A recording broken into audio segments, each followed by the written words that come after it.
မင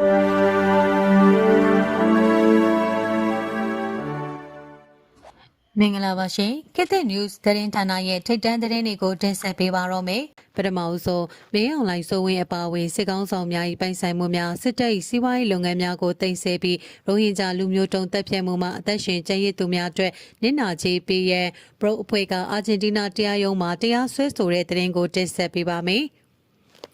အကြမ်းဖက်စစ်ကောင်ဆောင်မင်းအောင်လှိုင်စိုးဝေးပါဝင်စစ်တပ်အရာရှိများ၏ပိုင်ဆိုင်မှုများစစ်တပ်လက်အောက်ကမြန်မာစီးပွားရေးကော်ပိုရေးရှင်းနှင့်ဥပိုင်ကုမ္ပဏီအပါအဝင်စစ်တပ်စီးပွားရေးလုပ်ငန်းများကိုတင်စီပြီးရိုဟင်ဂျာလူမျိုးတုံးတပ်ဖြတ်မှုမှာအသက်ရှင်ကျန်ရစ်သူများအတွက်နစ်နာကြေးပေးရန်ဘရော့ဖွဲ့ကအာဂျင်တီးနားတရားရုံးမှတရားစွဲဆိုလိုက်ကြောင်းသိရပါသည်။ဖေဖော်ဝါရီလ23ရက်နေ့မှာပြည်ထောင်ခြေဆိုင်မြန်မာရိုဟင်ဂျာအဖွဲ့ကနေမြန်မာစစ်တပ်၏ထိပ်သီးခေါင်းဆောင်များထံမှနစ်နာကြေးများရရှိရန်နဲ့၎င်းတို့၏စီးပွားရေးပိုင်ဆိုင်မှုများကိုသိမ်းဆည်းရန်အတွက်အာဂျင်တီးနားနိုင်ငံရှိတရားရုံးတစ်ခုမှအရက်ဘက်ဆိုင်ရာတရားစွဲဆိုမှုတစ်ခုကိုထည့်သွင်းလိုက်ခြင်းဖြစ်ပါတယ်။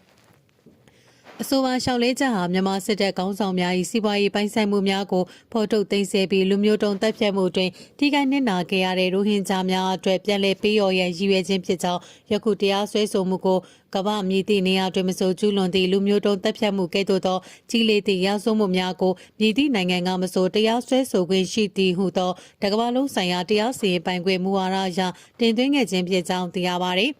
်ပရော်ရဲ့ရှောက်လေးချက်များမှာမြန်မာစစ်တပ်၏ကာကွယ်ဦးစီးချုပ်မင်းအောင်လှိုင်နှင့်ဒုတိယကာကွယ်ဦးစီးချုပ်စိုးဝင်းတို့ပါဝင်ထိပ်သီးခေါင်းဆောင်များကိုအမည်တပ်ကြောင်းထို့ပြင်မြန်မာစီးပွားရေးကော်ပိုရေးရှင်း MEC နှင့်မြန်မာစီးပွားရေးဥပိုင်လီမိတက်တို့ကဲ့သို့သောစစ်တပ်ပိုင်လုပ်ငန်းစုကြီးများနှင့်၎င်းတို့နှင့်ဆက်နွယ်နေသည့်ကုမ္ပဏီများ၏ပိုင်ဆိုင်မှုများကိုသိမ်းဆည်းရန်တရားရုံးကိုတိုက်တွန်းထားပါသည်ဥက္ကဋ္ဌတွန်ခင်ကတာဟာဖိနှိပ်ခံနေရတဲ့ကျွန်တော်တို့လူဖွဲ့စည်းအတွက်တရားမျှတမှုရရှိဖို့အရေးကြီးတဲ့ခြေလှမ်းတစ်ခုပါရိုဟင်ဂျာတွေဟာစိတ်စုနှစ်ပေါင်းများစွာလူမျိုးတုံးတပ်ဖြတ်မှုကိုခံစားခဲ့ရပြီးနစ်နာကြေးရပိုင်ခွင့်ရှိပါတယ်ဟုပြောကြားပါတယ်မြန်မာရေးကျွမ်းကျင်သူပညာရှင်ဒေါက်တာဇာနီကယခုကဲ့သို့အာဂျင်တီးနားတရားရုံး၏အမှုသည်တမိုင်းတွင်ထူးခြားသည့်အခြေအနေတစ်ခုဖြစ်တော်လဲလက်တွေ့အကောင့်ထဲပေါ်ရန်ခက်ခဲနိုင်ကြောင်းသုံးသပ်ပါတယ်စစ်တပ်ပိုင်စီးပွားရေးလုပ်ငန်းတွေကဒီနှစ်နာကြေးတွေကိုပေးရော်ဖို့အတွက်တရားရုံးအမိန့်ကိုလိုက်နာမှာမဟုတ်ဘူး။ဒါကြောင့်အမေရိကန်ဆိုရကထိန်းချုပ်ထားတဲ့မြန်မာစစ်တပ်ရဲ့ဒေါ်လာ1ဘီလီယံနီးပါးကိုအသုံးပြုနိုင်ဖို့ကပိုပြီးအကျိုးသက်ရောက်မှုရှိနိုင်တယ်ဟု၎င်းကဆိုပါတယ်။2019ခုနှစ်ဩဂုတ်လအတွင်းမြန်မာနိုင်ငံရခိုင်ပြည်နယ်မှာဖြစ်ပွားခဲ့တဲ့စစ်တပ်၏နယ်မြေရှင်းလင်းမှုများကြောင့်လူပေါင်း9,500,000ကျော်ဟာဘင်္ဂလားဒေ့ရှ်နိုင်ငံကိုထွက်ပြေးခဲ့ရပြီးကုလသမဂ္ဂနဲ့အမေရိကန်အစိုးရတို့ကအဆိုအဖြစ်ရက်ကိုလူမျိုးတုံးတပ်ဖြတ်မှုနဲ့လူမျိုးစုလိုက်တုတ်တင်မှုဟုတရားဝင်သတ်မှတ်ထားပါတယ်။လက်ရှိမှာရိုဟင်ဂျာတသန်းကျော်ဟာဘင်္ဂလားဒေ့ရှ်နိုင်ငံမှာရှိတဲ့ဒုက္ခသည်စခန်းမှာခိုလုံနေရဆဲဖြစ်ပြီးမြန်မာနိုင်ငံတွင်ကျန်းရှိနေသူများသည်လည်း2021ခုနှစ်ဆီယနာသိမ်းပြီးနောက်ပိုင်းပြည်တွင်းစစ်တမ်းနဲ့တင်းကျပ်သည့်ကန့်သက်ချက်များကိုဆက်လက်ရင်ဆိုင်နေရဆဲဖြစ်ကြောင်းသိရှိရပါတယ်။ဆက်လက်တင်ဆက်ပေးမယ့်သတင်းကတော့ကမ္မမြို့မရဲစခန်းမှာစစ်တပ်စစ်ကြောင်းကိုကြားဖြတ်တိုက်ခိုက်မှုစစ်သား3ဦးသေဆုံးတဲ့သတင်းကိုတင်ဆက်ပေးပါမယ်။မကွေးတိုင်းကမ္မရဲမြို့မရဲစခန်းမှာထွက်လာတဲ့အကြမ်းဖက်စစ်တပ်စစ်ကြောင်းကိုကြားဖြတ်တိုက်ခိုက်ရာစစ်သားတို့သေဆုံးခဲ့ကြောင်းအေယာတောင်ဖွဲ့မှသတင်းနဲ့ပြန်ကြားရေးတာဝန်ခံကိုရှိန်ကပြောပါရယ်ဖေဖော်ဝါရီလ17ရက်မနက်6နာရီဝန်းကျင်ခန့်ချိန်ကမ္မမြို့မရဲစခန်းမှာထွက်လာပြီးကမ္မဈေးမှာပြည်သူပိုင်ပစ္စည်းများခိုးယူနေတဲ့အင်အား200ခန့်ရှိသောစစ်တပ်စစ်ကြောင်းကိုဒေါ်လာရေးရဲဘော်များကကြားဖြတ်တိုက်ခိုက်ခဲ့ကြောင်းအဆိုပါထိတွေ့တိုက်ပွဲဖြစ်ပွားမှုမှာ45မိနစ်ခန့်ကြာမြင့်ခဲ့ပြီးအကြမ်းဖက်စစ်တပ်ဘက်မှစစ်သား3ဦးသေဆုံးကြောင်းထိခိုက်ဒဏ်ရာရရှိသူများလည်းရှိပြီးဒေါ်လာရေးရဲဘော်များဘက်မှအထိခိုက်မရှိကြောင်းသိရပါတယ်စစ်သားတွေကကမ္မမြို့မရဲစခန်းနဲ့စာတင်ကျောင်းနဲ့ပေါင်းပြီးထွက်လာတာအဲ့ဒီမှာထိတွေ့မှုစဖြစ်တာပဲသူတို့ဘက်ကလက်နက်ခဲယမ်းတွေသိမ်းဆည်းရမိတာမျိုးတော့မရှိဘူးစစ်တပ်ကအင်အားတအားများတော့ဝင်လုံးလို့မရဘူးကမ္မမြို့ရဲ့စေနာမှာတိုက်ခိုက်ခဲ့တာပါလက်ရှိမှာတော့စစ်သားစစ်ကြောင်းကညောင်ချစ်ပင်ပြူစောတိစခန်းမှာရှိနေတဲ့ထပ်ပြီးစစ်ကြောင်းထိုးမဲ့အနေထားမှာရှိသေးတယ်ဟုအေယာတောင်အဖွဲ့မှသတင်းနဲ့ပြန်ကြားရေးကိုရှိန်ကပြောပါတယ်အဆိုပါတိုက်ခိုက်မှုကိုအေယာတောင်ပြည်သူ့ကာကွယ်ရေးတပ်ဖွဲ့ ABSDF အမှတ်3စစ်ကြောင်းကမ္မတပ်ပေါင်းစု PC စစ်ကြောင်းမကွေး PDF မြို့နယ်ပြည်သူ့လုံခြုံရေးအင်အားစု SCF တို့ကပူးပေါင်းလှုပ်ဆောင်ခဲ့ခြင်းဖြစ်ကြောင်းသိရှိရပါတယ်။မြန်မာပြည်သူများကိုအကာအကွယ်ပေးမည့်ဘာမာအက်ဥပဒေမူကြမ်းကိုအမေရိကန်အောက်လွှတ်တော်မှအတည်ပြုလိုက်ပြီးစစ်တပ်ကိုပုံမပိတ်ဆို့ရေးယူရန်နဲ့မြန်မာရေးအမေရိကန်တန်တမန်ခန့်အရန်ပါဝင်တဲ့တဲ့ရင်ကိုတင်ဆက်ပေးပါမယ်။ မြန်မာနိုင်ငံရှိဆေးအာဏာရှင်စနစ်ကိုတိုက်ဖြတ်နေသည့်ပြည်သူများနှင့်တူရက်တရက်နှင့်စစ်ကောင်စီပေါ်စီးပွားရေးပိတ်ဆို့မှုများပုံမှုတင်းကျပ်ရန်ရည်ရွယ်သည့် Brave Burma ဥပဒေမူကြမ်းကို American အောက်လွှတ်တော်ကဖေဖော်ဝါရီ10ရက်နေ့မှာအတည်ပြုလိုက်ပြီးဖြစ်ကြောင်းသိရပါတယ်။ရင်းဥပဒေမူကြမ်းကိုပူးရဲတင်သွင်းသူတဦးဖြစ်တဲ့ Republican Party မှကွန်ဂရက်လွှတ်တော်အမတ်တင်ကနေဂျီကယခုကဲ့သို့အတည်ပြုနိုင်ခြင်းပေါ်ကြိုးဆိုလိုက်ပြီးဒီဥပဒေဟာမိမိတို့ရဲ့လွတ်လပ်မှုနဲ့ဂုဏ်သိက္ခာအတွက်တိုက်ပွဲဝင်နေတဲ့မြန်မာပြည်သူတွေကိုစစ်ကောင်စီကရရဆက်ဆက်နှိပ်စက်နေတာကိုအမေရိကန်ကလက်လူရှုထားမှာမဟုတ်ဘူးဆိုတာရှင်းရှင်းလင်းလင်းပြသလိုက်တာဖြစ်ပါတယ်ဟုပြောကြားခဲ့ပါတယ်။ Brave Burma Act မှာမြန်မာစစ်တပ်ကိုအကြက်ရိုက်စေမဲ့အချက်ကြီးနှစ်ချက်ပါဝင်ပြီးမြန်မာစစ်တပ်နဲ့၎င်းတို့ကိုငွေကြေးထောက်ပံ့နေသည့်ကုန်ရက်များကိုပြစ်မှတ်ထားသည့်လက်ရှိပိတ်ဆို့ရေးယူမှုများကို2032ခုနှစ်ထိတက်တန်းတိုးယုံသားမကပုံမတိုးမြင့်ရေးယူရန်အကြမ်းဖက်မှုများအတွက်အသုံးပြုနေသည့်ရင်းမြစ်များကိုဖျက်တောက်ရန်ရည်ရွယ်ထားသည်ဟုသိရှိရပါသည်။ရင်းပြေမြန်မာနိုင်ငံဆိုင်ရာအထူးတန်တမန်ခက်ရပါဝင်ပြီးအမေရိကန်သမ္မတအနေဖြင့်တန်အမတ်ကြီးအဆင့်ရှိမြန်မာနိုင်ငံဆိုင်ရာအထူးတန်တမန်တဦးကိုခက်ရထိုအထူးတန်တမန်ကမြန်မာနိုင်ငံရေးနဲ့ပတ်သက်တဲ့ပိတ်ဆို့ရေးယူမှုများလက်နက်ရောင်းချမှုပိတ်ပင်ခြင်းလူသားချင်းစာနာမှုဆိုင်ရာအကူအညီများနဲ့တန်တမန်ရေးရာကိစ္စရပ်များကိုတခုတည်းသောမူဝါဒအောက်မှပေါင်းစပ်ညှိနှိုင်းဆောင်ရွက်သွားရန်ဥပဒေမူကြမ်းတွင်ပါဝင်ကြောင်းသိရှိရပါသည်။ Republican Party မှကွန်ဂရက်လွှတ်တော်အမတ်ကနေဂျီက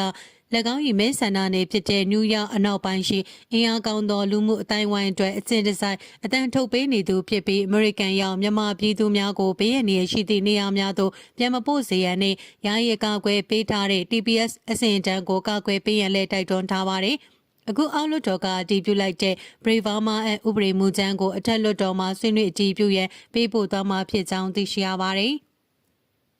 ဆက်လက်တင်ဆက်ပေးမယ့်တဲ့ရင်ကတော့ပဲခူးတထုံနဲ့မော်လမြိုင်မြို့နယ်များတွင်စစ်မှုရန်ဘက်စဉ်20အတွက်လူငယ်400နီးပါးပေါ်တာဆွဲဖမ်းဆီးခံရတဲ့တဲ့ရင်ကိုတင်ဆက်ပေးပါမယ်။ပဲခူးမြို့နယ်တထုံမြို့နယ်နဲ့မော်လမြိုင်မြို့နယ်တို့တွင်စစ်မှုရန်ဖြင့်လူငယ်400နီးပါးပေါ်တာဆွဲဖမ်းဆီးခံရကြောင်းဖမ်းဆီးခံထားရသောလူငယ်များ၏မိဘဆွေမျိုးနှင့်မိတ်ဆွေများကပြောဆိုပါရယ်မွန်ပြည်နယ်တထုံမြို့နယ်ကြိုက်ကောတိန်စိတ်ရဲစခန်းမှနေထင်းရဲကျော်ဝနနှင့်တောင်ကြားကျေးရွာအုပ်ချုပ်ရေးမှူးတို့ဦးဆောင်၍သူဝနမြို့တေကြိုက်ကောမြို့ပဲခူးစုရက်ကွက်အတွင်းကိုဝင်ရောက်စီးနင်းပြီးလူငယ်90နီးပါးကိုပေါ်တာဆွဲဖမ်းဆီးခဲ့ကြောင်းဒေသပြည်သူများကအတည်ပြုပြောဆိုပါရယ်ယမန်နေ့ဖေဖော်ဝါရီ10ရက်ည9:00နာရီခန့်ချိန်တထုံမြို့နယ်သူဝနဝတီမြို့တေကြိုက်ကောမြို့ပဲခူးစုရက်ကွက်မှာရဲနေအုပ်ချုပ်ရေးအဖွဲ့များကဝင်ရောက်စီးနင်းပြီးလူငယ်များကိုဖမ်းဆီးခဲ့ကြောင်းဖမ်းဆီးခံရသောလူငယ်များမှာအသက်25နှစ်မှအသက်40ဝန်းကျင်ထိလူငယ်လူရွယ်များပါဝင်ပြီးဖမ်းဆီးထားသူများကိုတထုံမြို့နယ်ထောက်ပို့တပ်ထဲမှဖမ်းဆီးထားကြောင်းသိရှိရပါသည်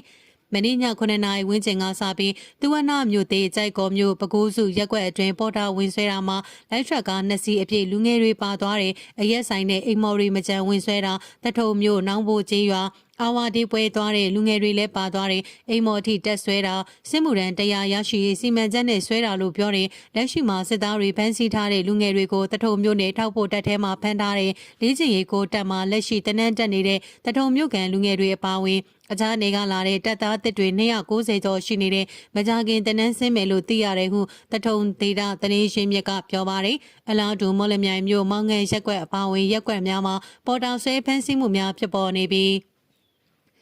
မောင်ငယ်ရက်ကွက်အုပ်ချုပ်ရေးမှူးတန်းထိုင်တဲ့အဖွဲ့များကပေါ်တာဆွဲဖမ်းဆီးရာတွင်ဦးဆောင်ပါဝင်နေကြောင်းမော်လမြိုင်မြို့ပေါ်မှာလူငယ်150ကျော်ဖမ်းဆီးခံလိုက်ရကြောင်းဒေသပြည်သူများကပြောဆိုပါရယ်မော်လမြိုင်မြို့ပေါ်မှာတော့ပြူစောထီရောအုပ်ကြီးတွေရောအရန်ကိုတောင်းကျမ်းနေတာစစ်မှုတန်းကြီးတွေလည်းလဆယ်အနည်းဆုံး6000ကောက်တယ်ပြီးတော့ညဘက်ရောနေဘက်ရောစစ်တပ်ပြူစောထီနဲ့အုပ်ကြီးဖွဲ့တွေပေါ်တာဆွဲကြတာဖေဖော်ဝါရီလဆန်းပိုင်းတွင်မှာလူငယ်စုစုပေါင်း150လောက်မြို့ပေါ်မှာအဆွဲခံရတယ်ဟုမော်လမြိုင်မြို့ပေါ်အခြေဆိုင်ကင်းထောက်တရင်ရှင်မြစ်ကရှင်းပြပါတယ်